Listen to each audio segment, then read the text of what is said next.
My dad threw me out over a secret. 15 years later, they came to my door and... My name is Sarah Jessica. I'm 34 years old, a working photographer living in Seattle, and I haven't spoken to my family in 15 years. I remember the sound of the front door closing behind me like it happened yesterday, not because it was loud, but because it was final. That silence, just after the lock turned, was the most deafening thing I'd ever heard. People think being disowned is always explosive, but the truth is, it's often quiet, almost polite, cold like a formal goodbye. The night my father threw me out over a secret he never tried to understand. He didn't yell. He just handed me a suitcase that wasn't even mine and told me to be out before dark. I was 19, terrified, and 12 weeks pregnant with a child whose father was dying. Back then, I worked as an assistant at a pediatric arts therapy center, fresh out of high school, unsure if I wanted to pursue design or nursing. I lived at home with my parents, both esteemed figures in Seattle's medical community. My father, Dr. Peter Jessica, was chief of surgery at a major hospital and loved by everyone except the people closest to him. My mother, Eleanor, was the textbook definition of composed, always well-dressed, soft-spoken, never without her pearls or her silence.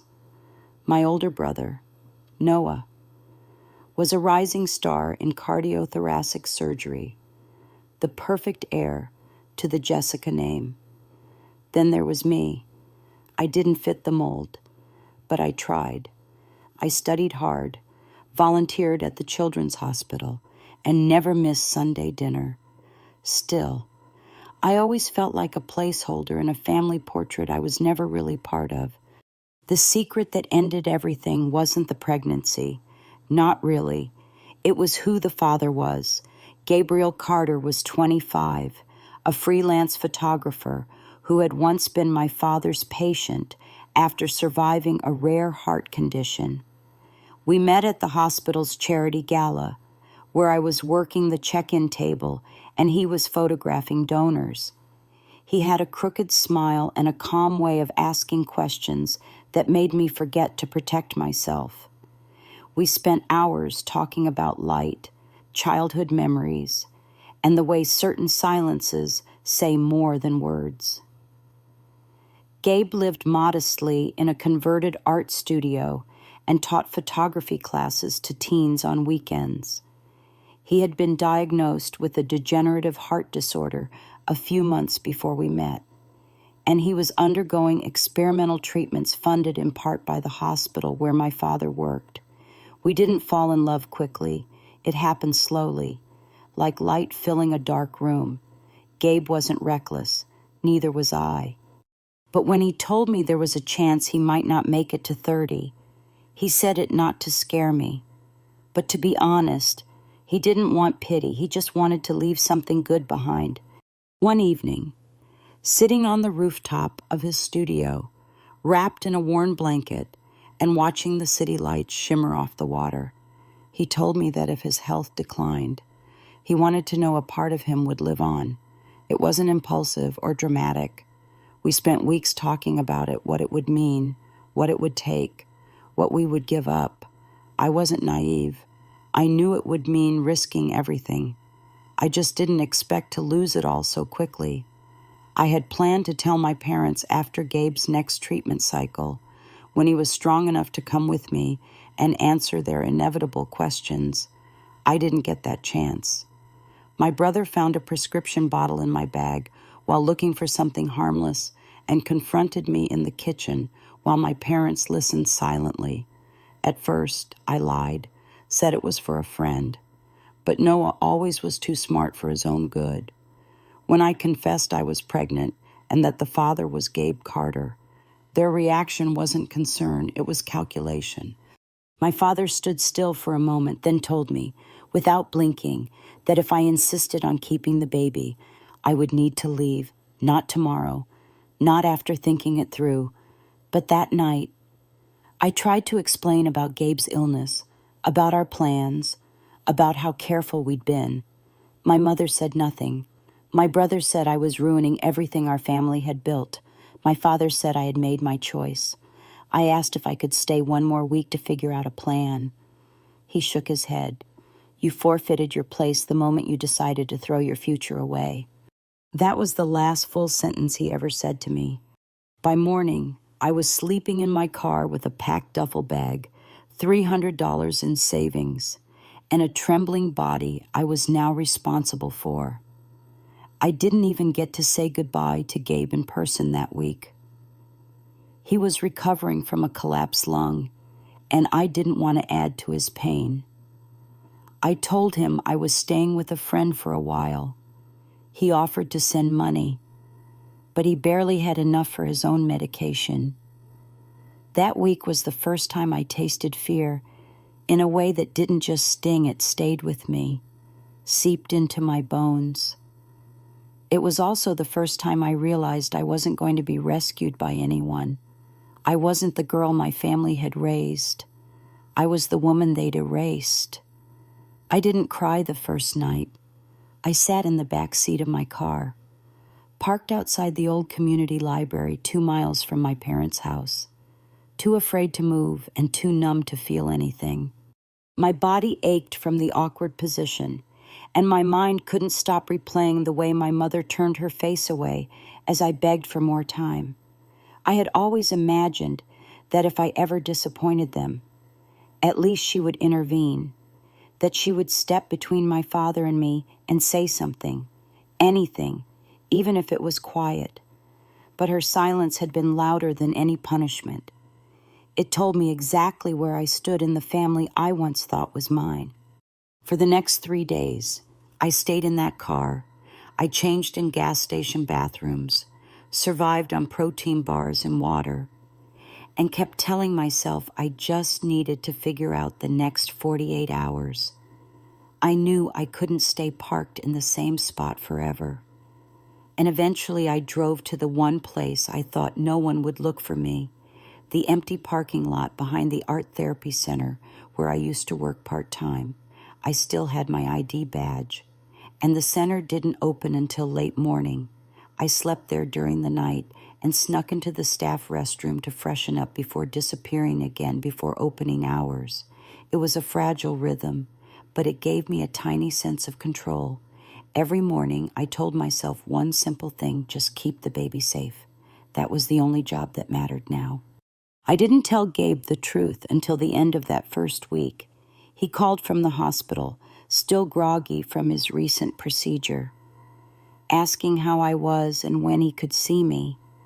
I hated lying to him, but I also didn't want to put another weight on his chest.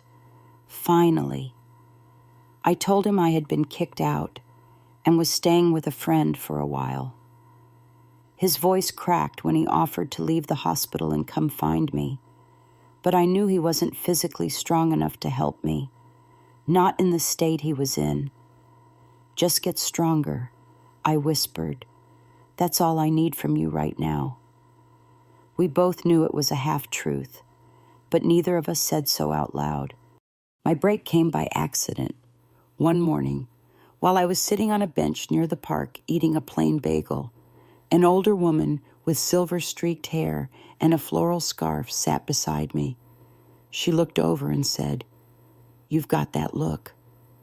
I didn't respond at first, unsure if she was talking to me, like someone who's running low on plans. She added gently, her name was Ruby Feldman. She lived in the duplex across the street from the park and had spent 30 years as a public school teacher. Without pressing for too many details, she offered me a place to sleep. It's a pull-out couch, and I've got too many houseplants, but it's warm and clean. I was hesitant. I didn't want pity. But she said something that stayed with me. Everyone falls through the cracks. The question is whether anyone's there to catch them.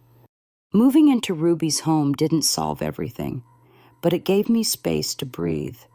She had an extra blanket folded perfectly at the end of the sofa, and a framed picture of her late husband on the side table. Her kitchen smelled like cinnamon tea and old wood. There was no pressure, no questions I wasn't ready to answer, just quiet kindness. I told her the basics: pregnant, disowned. The father was sick and she didn't flinch. She simply nodded and asked if I wanted help finding work.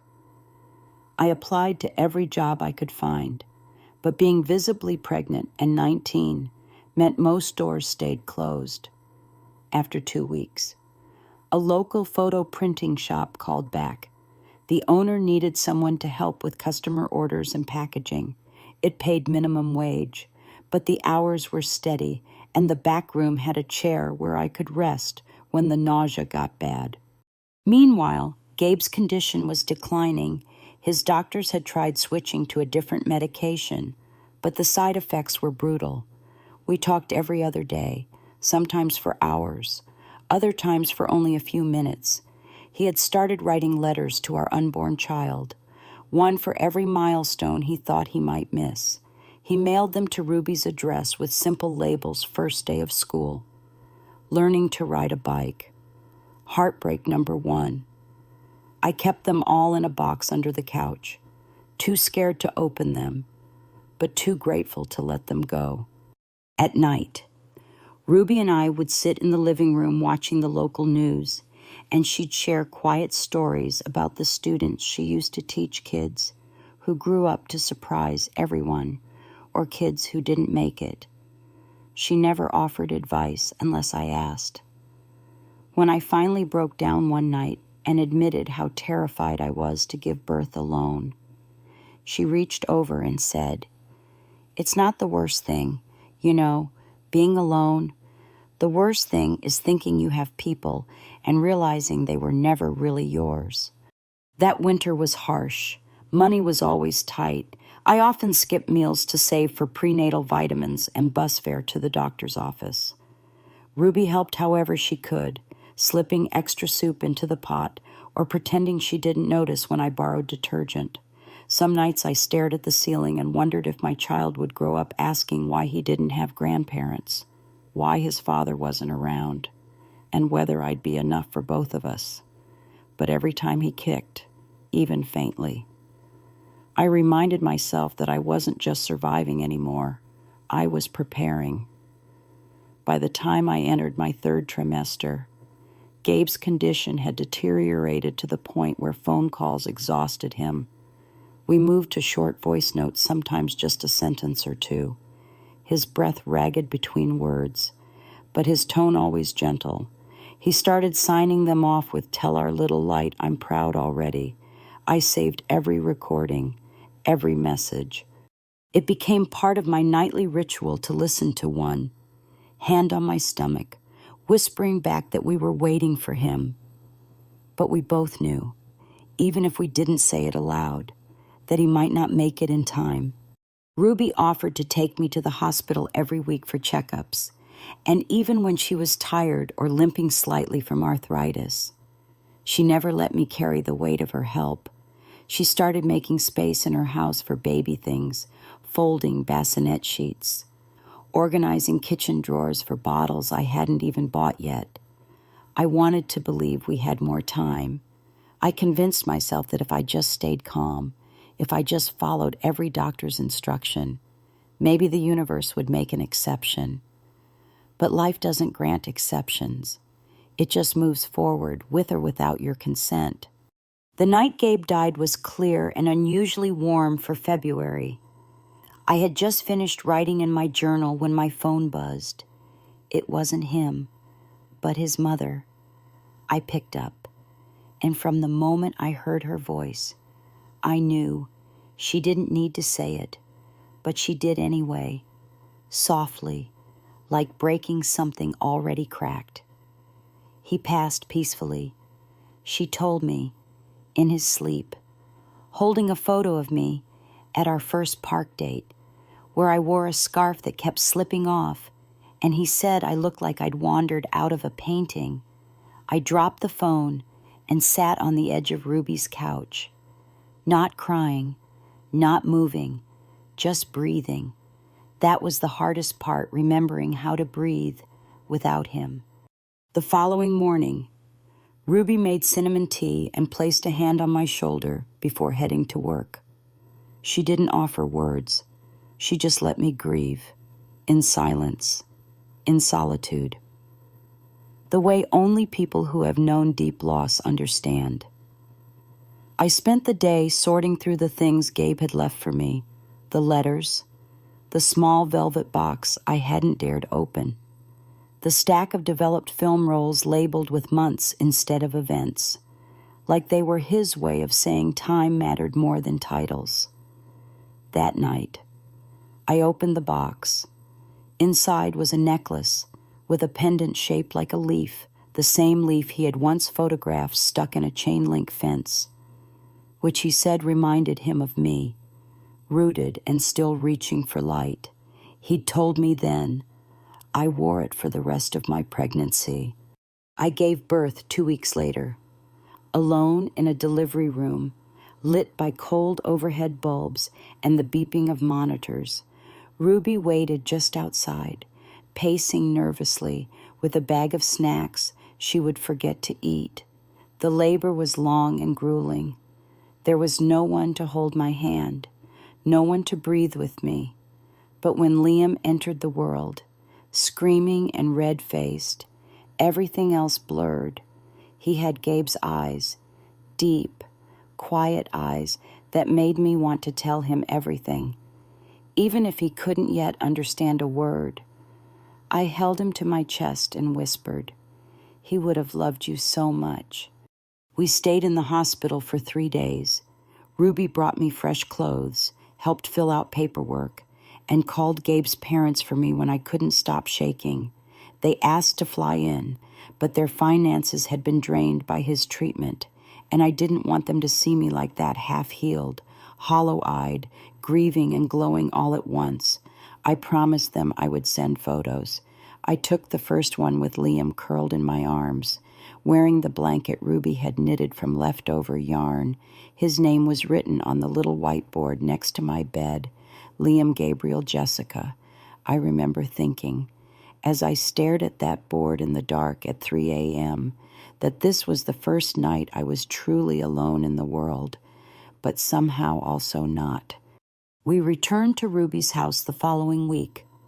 She had transformed the corner of her guest room into a nursery with a thrifted rocking chair and walls taped with quiet encouragements. Strong mothers raise strong children. Gentle doesn't mean weak. I couldn't afford to stay off work long, so she helped watch Liam while I went back to the photo shop. Money was thin, and there were nights when I had to choose between formula and gas. I cried sometimes in the supply closet between shifts, but I never cried in front of Liam. I needed him to see steadiness, to learn that survival wasn't always graceful, but it was always possible. I mailed a photo of Liam to my parents with nothing else, no note, no explanation, just his face in a blue onesie, eyes wide open. I don't know what I expected, maybe silence, maybe a miracle. What I got was a returned envelope 2 weeks later, unopened. My mother's handwriting in the corner, slanting slightly, returned to sender. That was the moment I knew I couldn't hope for them anymore. Whatever came next, it would have to come from me. Liam was 3 months old when I reached the edge of exhaustion. Ruby had returned to teaching part-time at the local community center, and though she tried to split her days with me, the truth was, we were both running on fumes. I worked 6 days a week, early mornings at the photo shop and late evenings cleaning offices for a small janitorial company that didn't ask too many questions. Most nights I'd rock Liam to sleep with my shoes still on, whispering stories I made up just to keep my brain from drowning in the dullness of survival. Sometimes I didn't recognize my own voice anymore. It sounded flat, like a dial tone stretched too long. Still, I kept going. There wasn't time to fall apart. When you're a single mom with no backup, no one shows up if you break. Bills don't wait. Babies don't understand. And grief doesn't disappear just because you're tired of carrying it. I found comfort in small rituals. I wore Gabe's pendant every day, polished Liam's bottles before each shift, and folded Ruby's laundry whenever she forgot. That's how we survived, not with big moves or miracles, but with quiet consistency. One afternoon, while Liam napped in a makeshift bassinet in the corner of the print shop, I noticed a familiar name in the order queue, Dr. Peter Jessica, my father. My hands froze on the keyboard for a second. I wondered if he had found out where I was. But the address didn't match their old house. It was a hospital order headshots for a medical conference presentation. The delivery wasn't urgent, but something in me stirred. I clicked the order open, just to confirm it was really him, and that's when I saw it. Among the reference files was a folder titled G. Carter, Research Trip Archive. It held over 70 scanned photographs. I recognized them immediately.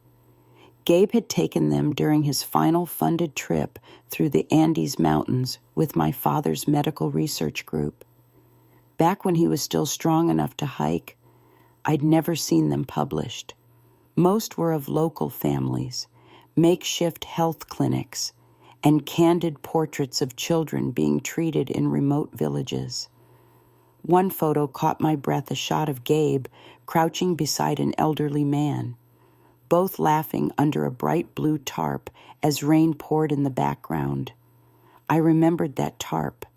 He once told me it collapsed right after the picture, soaking them both, but giving him his favorite memory of the trip. Without thinking, I copied the file name and checked the metadata. It listed Gabe as the primary rights holder. That meant, technically, the images belonged to him or now, to Liam and me. For the first time in months, I felt something flicker beneath the weight I'd been carrying.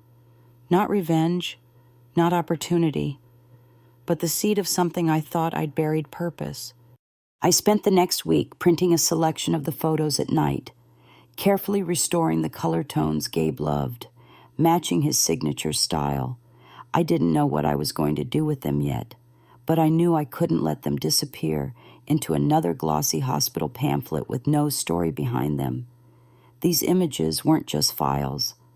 They were proof that Gabe had lived fully, that his art had meaning, that he hadn't faded quietly. No matter what my family had believed. Ruby encouraged me to submit the set to a local community gallery that offered monthly showcases for first-time artists. I almost didn't do it. I didn't consider myself an artist, just someone who had touched a camera once through the man she loved. But Ruby insisted. She even helped me write the submission letter and pick the title for the series, The Unseen. When the gallery curator called 2 weeks later to say they'd accepted it for the spring show, I didn't react. Not at first. I just sat there, holding Liam in one arm, the phone in the other, listening to a stranger tell me that something I had carried in silence now had a place in the world. In the months leading up to the show, I worked nights organizing prints and writing Gabe's story to accompany each piece. The gallery offered a modest stipend and covered printing costs. It wasn't much, but it gave me a reason to keep pushing. I used the money to buy Liam a proper crib and to pay for Ruby's leaky sink to be fixed. I sent an email to Gabe's parents with pictures of the installation plan. Ellen replied with 3 heart emojis and a line that still makes me tear up. He would be proud of you, and not just for this. What struck me most during those months wasn't the gallery or the show itself, but the shift that happened inside me. I started looking people in the eye again. I stopped bracing for rejection every time someone asked if Liam's father was in the picture. I no longer flinched at the word family. I didn't have one in the traditional sense, but I had built something else, a network of quiet resilience, patched together from kindness and persistence. The night before the opening, I stood alone in the gallery, placing the last card under Gabe's favorite photo. The walls were filled with his work, his vision, his memory, but the space felt like mine, like a beginning, not just a tribute. I looked down at Liam in his stroller, fast asleep, cheeks flushed, breathing steady. This was for him too, a father he'd never meet, a mother who almost didn't make it, and a future built from everything we had lost. The night of the exhibition arrived like a quiet wave, not with fanfare, but with a kind of stillness I hadn't felt in years. I dressed Liam in a navy button-up onesie with tiny sneakers that made him look older than his age. I wore black simple, clean, with the pendant Gabe gave me resting against my collarbone. Ruby insisted on coming early to help, and while she fussed over the placement of the guest book and adjusted the lighting on one of the corner frames, I took a moment to just breathe. For once, I wasn't anticipating a disaster. I wasn't holding my breath for someone to cancel or withdraw. The gallery smelled faintly of fresh paint and dust, and outside the windows, the sky shifted to a soft gray as evening settled in. People trickled in slowly, at first friends of the gallery, a few co-workers from the photo shop, one of Ruby's old students who now worked as a journalist for a local paper. They walked the space with quiet reverence, pausing at each image, reading the notes I had written in Gabe's voice, his story unfolding not as a tragedy, but as an honest reflection of hope through hardship. I stood near the back, not drawing attention, just watching. Liam slept most of the time, oblivious to the significance of the night. His stroller sat beside me, tucked beneath one of Gabe's final images, a photo of a young boy sitting on the steps of a clinic, staring directly into the lens with a half smile and eyes that looked too wise for his age. A woman approached me near the end of the night, dressed in a sharp blazer, glasses perched low on her nose. She introduced herself as Marla Carson, curator at a small but respected nonprofit gallery downtown. She asked if I had more work, if I would consider submitting a pitch for a long-term exhibit that blended storytelling and photography with social impact. I was stunned. I hadn't thought that far ahead. I told her the photos were Gabe's, not mine. She nodded and said, "Yes, but the lens was his. The narrative is yours. You carried this into the world." Her words stayed with me long after the guests left and the lights dimmed. That night, after Ruby had gone home and Liam was tucked into his crib, I stood in the kitchen with a cup of chamomile tea, staring at a crack in the wall that had always been there. I thought about the life I had imagined with Gabe, the one we never got to finish, and how different this path had become, but somehow, in all its brokenness, it felt more mine than anything I had ever planned. The next morning, the journalist who attended posted a feature in the local culture section. It was modest, just 3 paragraphs and 2 photos, but it carried weight. The unseen, a story of loss, legacy, and light. It included my full name, a brief mention of Gabe's connection to a medical research expedition, and a quote where I'd said, "Sometimes grief becomes the shape of your strength."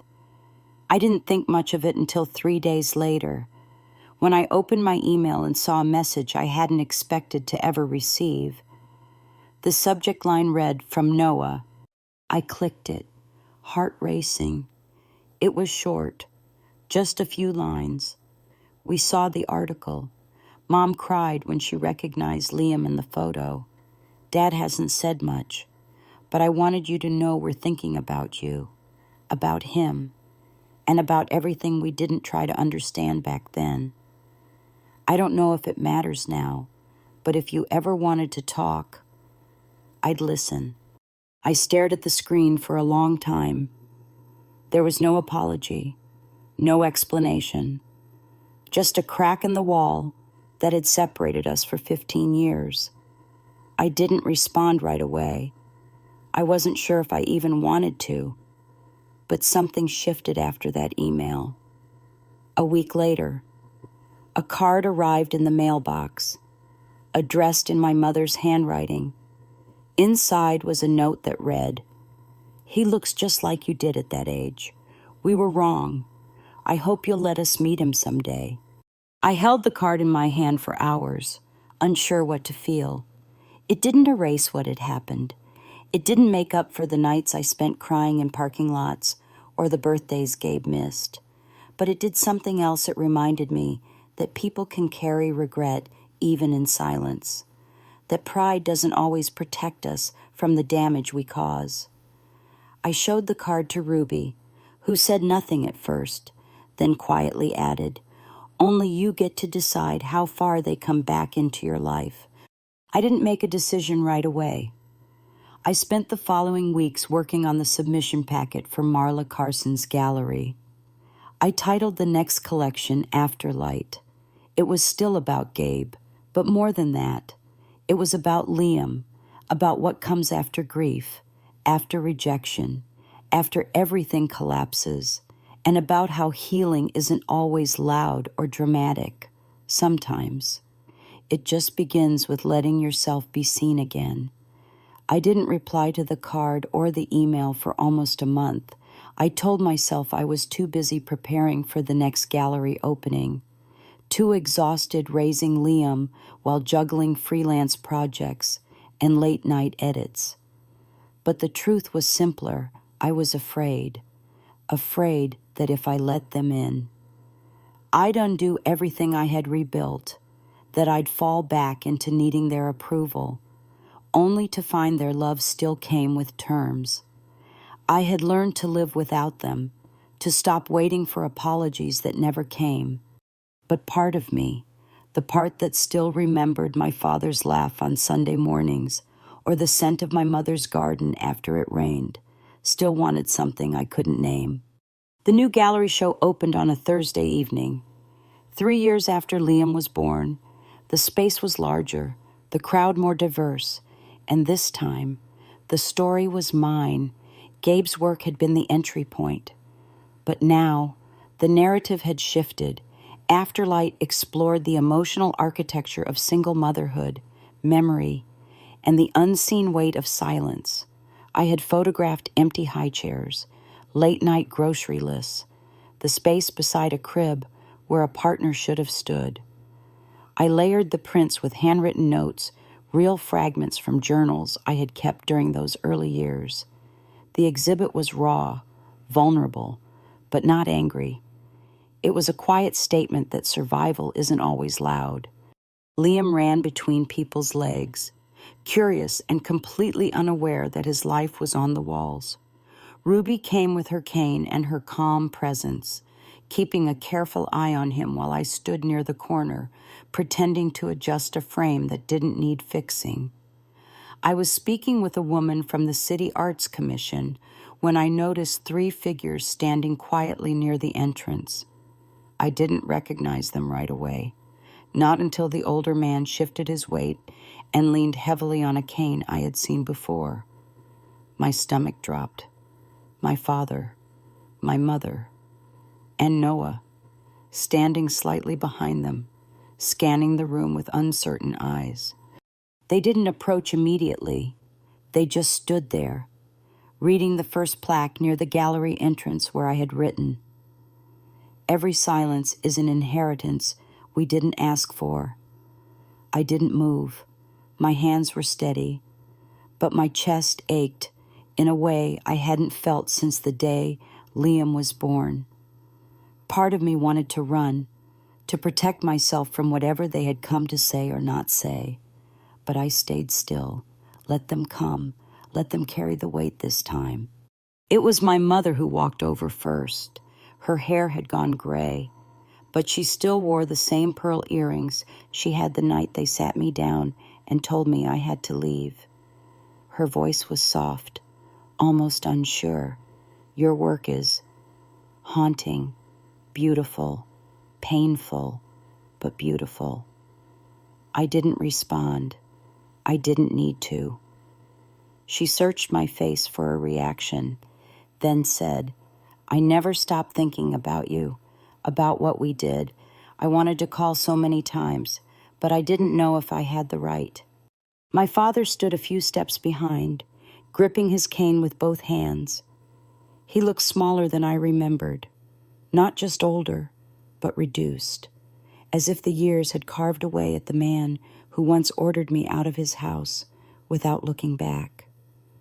He didn't speak at first, just nodded slowly when our eyes met, then said, We were wrong. That was it. 3 words, not rehearsed, not defensive, just quiet. I didn't know what I had been expecting an explanation. Maybe. Or tears, but those 3 words held more than I was ready for. I nodded once, not in forgiveness, but in recognition. He had finally said what should have been said years ago. Noah approached last, holding Liam's coat in one hand. I hadn't even noticed my son had wandered toward them. He stood beside my brother, staring up with wide eyes. This is Liam, Noah asked gently. He looks just like Gabe. I felt my throat tighten. The name hadn't been spoken by anyone in my family since the day they erased him from my future. Yes, I replied. He has his eyes and his heart. That night, after the gallery closed and the last guest had left, I sat on a bench outside while Liam napped in the car and the streetlight flickered overhead. My parents hadn't asked for anything. They hadn't begged for a relationship or tried to rewrite history. They had simply shown up, seen the truth, and sat with it. I didn't know what would come next. Maybe nothing. Maybe something small. But for the first time in years, I didn't feel like I had to carry the whole story alone. I watched the city slow down around me, the way it always did after midnight, and I thought about how strange healing can be. It doesn't arrive like a revelation. It creeps in quietly, through gestures you don't expect, through apologies that take 15 years and the loss of too much time to surface. It doesn't erase the years, but it softens their grip, and sometimes that's enough. In the weeks that followed the gallery opening, my parents didn't push. There were no sudden visits, no awkward phone calls, just a few carefully written postcards that arrived every 10 days or so. One showed a photo of a beach we once vacationed at when I was a child. Another had my mother's handwriting on the back, saying she'd started volunteering at the hospital again, this time in pediatrics.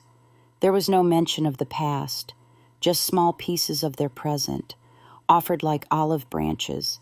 I didn't know if they were trying to rebuild something or simply trying to not disappear again. I didn't reply to all of them, but I didn't throw them away either. Liam was starting preschool, and for the first time in years, I had long mornings to myself. I used them to work on a personal photography project called Witness, a visual memoir of single-parent households in the city. I interviewed mothers and fathers who had been left behind by death, by divorce, by families who called their children mistakes. The project was raw and difficult, but it gave me clarity. I wasn't alone, not in my grief, not in my survival, and certainly not in my rebuilding. One morning, while sorting through the submissions for a grant proposal, I received an email from the pharmaceutical foundation that had once supported Gabe's treatment. They had launched a national initiative to fund community healing centers in memory of patients whose cases contributed to breakthrough trials. Attached to the message was a draft document with Gabe's name in bold Gabriel Carter. Phase 2 subject. Year of death, 2012. They offered to fund a community creative space in his name, provided I agreed to oversee the planning and curation. It felt surreal.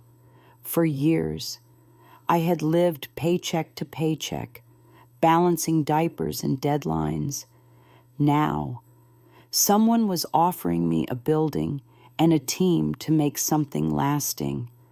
I didn't say yes right away.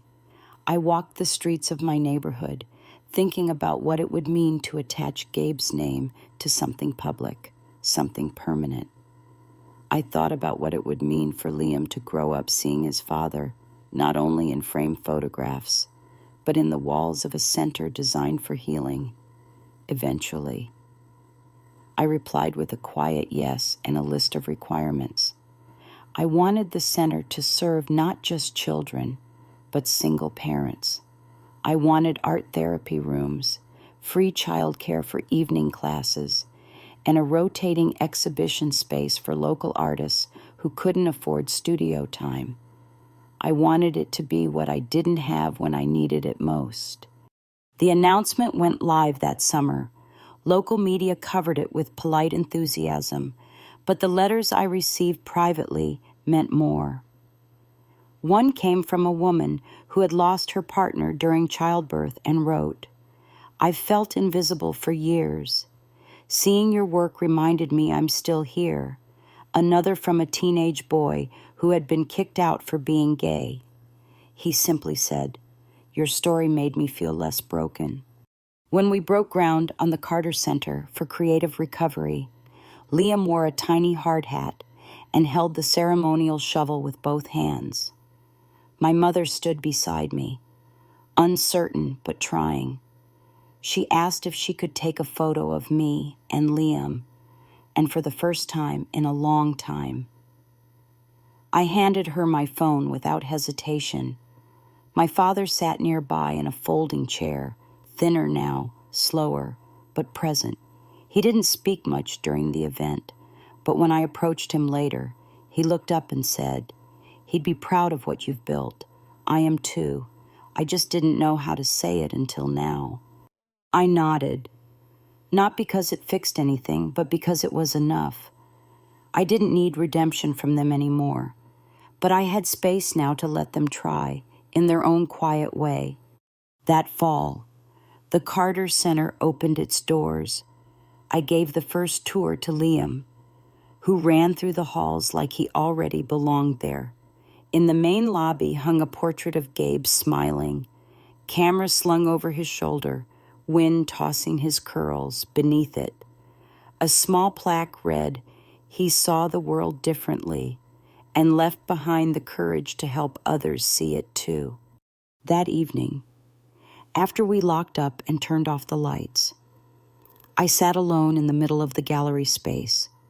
I thought about the version of me who had once slept in her car behind a hospital, the girl who had no place to go, no voice left to raise, and no proof that the pain would one day mean something. And now, in that same silence, I smiled, not because it all made sense, but because I had stayed, and staying through everything was what built this. A few months after the Carter Center opened, Liam brought home a school project where he had to draw a family tree. He sat on the living room rug, tongue pressed to his upper lip as he carefully copied names. When he got to the space labeled grandparents, he paused. I watched him from the kitchen, waiting to see what he would do. Slowly, he wrote Peter and Eleanor Jessica in careful print, then looked over at me and asked, "Is it okay if I put them?" I didn't hesitate. I said yes. It wasn't about what had happened. It was about what he knew now. They had come. They had stayed. They hadn't erased Gabe. That was enough for Liam, and in some way, it started to be enough for me too. That same week, my father asked if we could meet for coffee, just the two of us. We hadn't done that since I was 16. He chose a small place near the university hospital, quiet and unassuming, with no memory attached to it. He wore a navy sweater I didn't recognize and moved slower than I remembered, his cane now less support than extension. When I arrived, he stood up and pulled the chair for me without speaking. We ordered tea, the kind of simple act that, years ago, we never thought to perform gently. He started by asking about Liam's school, about whether he liked reading more than math, whether he still played with that little red ukulele I had posted on social media once. I answered simply, giving him facts without opening old wounds. Then, between sips of peppermint tea, he said, "I've spent years replaying what I said that night, the way I slammed my hand on the table, the way your mother didn't stop me. I thought I was protecting the family, but I wasn't. I was protecting my image of control, and I lost my daughter for it." I didn't interrupt. I didn't soften. I let him sit in that silence. Then he added, "You shouldn't have had to do it alone, not when you were already losing someone you loved." He looked up at me then, and I saw something I hadn't seen since childhood, his real eyes. Not the guarded ones he wore in front of colleagues or the public. "I don't expect you to forget. I wouldn't," he said. "But I hope, maybe, we can keep building something new, even if it's quiet." We sat there a little longer. No big breakthroughs, no theatrical embraces. But when we stood up to leave, he reached out, not for a handshake, but to steady me with the same gentleness I remembered from when I was small and scraped my knee on the driveway. That night, when I tucked Liam into bed, he asked me what forgiveness looked like. I told him it doesn't always look like one big moment. Sometimes it's just showing up, over and over, until one day, you don't flinch anymore. A few weeks later, my mother invited Liam and me for dinner. It would be our first meal inside my childhood home since the day they asked me to leave. I hesitated, then agreed, on one condition, that there be no pretending, no skipping over history like it was something that just happened in passing. She nodded. "I wouldn't ask you to pretend," she said softly. "Not anymore." When we arrived, the house looked smaller than I remembered. The white fence had chipped paint. The rose bushes in the front yard were overgrown, but the porch light was on, and through the window, I saw a table set with mismatched plates and a pitcher of lemonade. Liam ran ahead, not carrying the weight of that threshold like I did. He was too young to remember it. I was not, but I stepped through anyway, this time on my own terms. Dinner was simple roast chicken, mashed potatoes, green beans, the same meal we used to have on Sundays when life was predictable and roles were clear. My father said grace without flourish, pausing for just a second longer than usual before he ended with a quiet amen. There was no grand speech, no apology worked into the salad, just effort, just presence, and for now, that was the only reconciliation I needed. After dinner, while Liam played quietly in the living room, my mother sat beside me and placed an envelope on the table. Inside were copies of every newspaper clipping she had saved over the years, small blurbs about my gallery shows, community awards, a profile the paper ran on me after the Carter Center opened. I kept them in a shoebox in the back of the closet. She said, "It was all I had left of you that I didn't have to explain." She didn't cry, neither did I. But something passed between us. Not forgiveness exactly, but a kind of mutual recognition. We had both lived in silence. Now we were learning to speak again. After that dinner, something shifted, not loudly, not dramatically, but like the sound of floorboards settling after a storm. We didn't become a close-knit family overnight. There were still silences, still moments when I caught my mother glancing away when Liam brought up Gabe, still times when my father's pride slipped into formality like armor. But they came to birthdays now. They brought small, thoughtful gifts. My mother knitted a sweater in Gabe's favorite color, and though she didn't say it was for him, I knew she had remembered. My father asked Liam about school, listened to his answers, and never once corrected him when he called himself half artist, half scientist. They never asked for more than I was willing to give, and for once, that was enough. At the Carter Center, Liam had become something of a fixture. Staff called him the hallway curator because he'd rearrange chairs or stand with a clipboard during open mic nights, pretending to take notes. He started piano lessons with one of our therapy musicians and spent hours practicing in the quiet room next to my office. I'd often find him lost in his own compositions, eyes half closed, fingers stumbling over keys with a kind of stubborn focus that reminded me so much of Gabe, it made my chest ache. One afternoon, after I praised a small melody he'd written, he asked, "Do you think Dad would have liked it?" I looked at him and said, without hesitation, he would have cried, and he didn't cry for much. That fall, Liam was nominated for a Youth Arts Fellowship, an intensive year-long mentorship that paired young creatives with working professionals in their field. He didn't tell me he applied. One day I came home to find the acceptance letter folded neatly on the table, next to a hand-drawn picture of a piano and a note that simply said, "I think I'm ready." I didn't ask what he meant. I knew. He had grown up watching me rebuild from ashes, and now he was ready to carry his own legacy forward, not as a burden, but as a gift. As part of the program, Liam was required to complete a final public performance and talk about the story behind his work. He chose to compose a piano piece titled Inheritance. For weeks, I heard pieces of it drifting through the walls at night soft runs, unfinished bridges, chords that hung in the air like questions. He asked to use a photo of Gabe for the projection background and requested that the event be held at the Carter Center's main hall. I agreed, quietly overwhelmed, not just by his decision, but by how far we had come to arrive at this moment.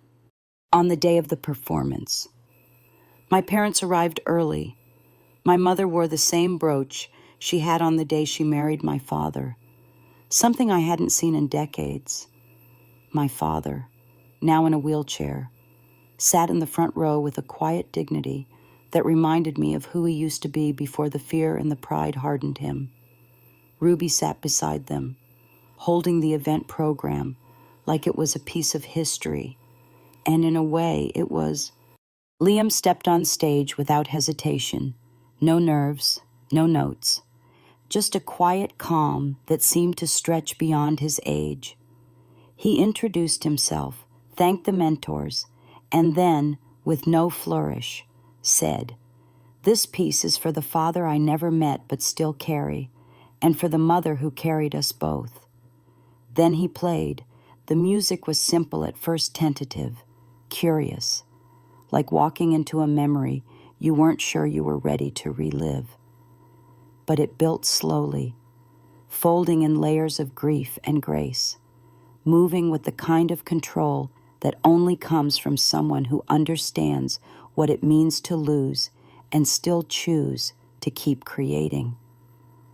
By the final chord, the room was silent, not from politeness, but from the collective weight of what they had just felt. Afterward, My father reached for my hand, something he hadn't done since I was a child. His grip was weaker now, but his eyes held steady. "You've done something extraordinary," he said. "Not just for Liam, for all of us." I didn't cry. I didn't need to. Some grief lives so long inside you that by the time it's honored, tears feel like punctuation that the moment no longer requires. I looked at him and said, "We're not perfect, but at least we're here now." Later that evening, after the chairs were folded and the cake had been boxed up, Liam handed me a small envelope. Inside was a single page, a printout of his fellowship application. Under reason for applying, he had written, "Because my story didn't start the way most do, but maybe it can help someone else keep going." I folded the paper and placed it in the pocket of my coat, next to the pendant Gabe had given me more than a decade earlier, a year after Liam's performance, on a calm October morning. I found myself walking past the old university chapel, the one I had sat behind 15 years ago, hiding from the sound of my father's disappointment. The trees were losing their leaves slowly, one by one, like pages falling from a book I wasn't quite ready to finish. In my hand was a letter addressed to myself, the last unopened note Gabe had left with Ruby the night he collapsed. For over a decade, I had kept it sealed, afraid of what it might do to a heart that had worked so hard to hold itself together. But something had shifted in me. I wasn't the same woman anymore. I didn't need it to hurt to remember. I sat on a bench under a sugar maple and opened it. The letter was short, just a few lines in Gabe's messy handwriting, written with the kind of rushed clarity that comes when you know time is running out. "Sarah, I don't want you to live your life proving anything to anyone, not your parents, not the world. You've already proven it to me, and to our son. That's enough. Let yourself have peace." I read it twice. Then I folded it back and held it between my palms. I didn't cry. I didn't break. I just breathed, deeply and slowly, for the first time in what felt like years. That night, I told Liam the full story, not just the pieces that protected him, but everything, about the day I was thrown out, about how scared I was, about the first night I held him alone, and how I made a promise out loud to a ceiling fan that I would never make him feel like an apology. He listened without interrupting, eyes steady, body still. When I finished, he said, "I already knew most of it. I just wanted to hear you say it. You're stronger than the story." I smiled, because I finally believed it too. The Carter Center expanded the following spring. We added an outdoor courtyard and a small amphitheater for live performances. We hosted storytelling nights, grief circles, poetry slams, and quiet memorials for lost loved ones. We made space not just for healing, but for legacy. Not the kind that's etched in granite, but the kind that lives in the people who carry your name, your voice, your lessons. Liam led a youth arts mentorship of his own that summer. His first student was a shy boy named Micah, who reminded me so much of him at that age, brilliant, sensitive, and quietly resilient. My parents still came to events, never expecting center stage, just sitting quietly in the third row, clapping when appropriate, sometimes staying back to help clean up the chairs. I never asked them to do more. I didn't need them to rewrite the past. I just needed them to be different in the present. And slowly, they were. One evening, I found a notebook my mother had left in my office. It was filled with letters she had written, but never sent some to me, some to Gabe, some to Liam, each one a small attempt at making sense of her silence, of her regret. In one, she wrote, I spent years trying to defend what I didn't understand, and in the process, I lost the one person who could have taught me. I'm sorry I wasn't ready then. I am now. I closed the notebook, placed it in the center's memory box we kept in the library, and added a note of my own beside it. Forgiveness isn't forgetting. It's letting the future be bigger than the past. On the 15th anniversary of Gabe's passing, we held a twilight ceremony at the courtyard. Liam played Inheritance again, this time without introduction, without nerves, just music, just memory, just breath. Ruby lit a candle in the center's heart, and I stood next to her, hands warm from the flame. My father nodded from his seat. My mother squeezed my shoulder once. I didn't feel lost that night. I felt continuity. After everyone had gone, Liam and I sat on the bench under the same tree I had cried beneath 15 years ago. He leaned his head on my shoulder and whispered, "Do you think he's proud I didn't answer right away?" I looked at the flickering candles, the echo of music still dancing in the air, the glow of the community we built from brokenness. Then I said, "I don't think pride is the right word. I think he's here. I think he stayed in every choice we made to love louder." And maybe that's the question that lingers now. For anyone listening, when everything is taken from you, your job, your home, your dignity, even your family, what part of yourself do you rebuild first? What do you choose to carry? And what do you finally put down?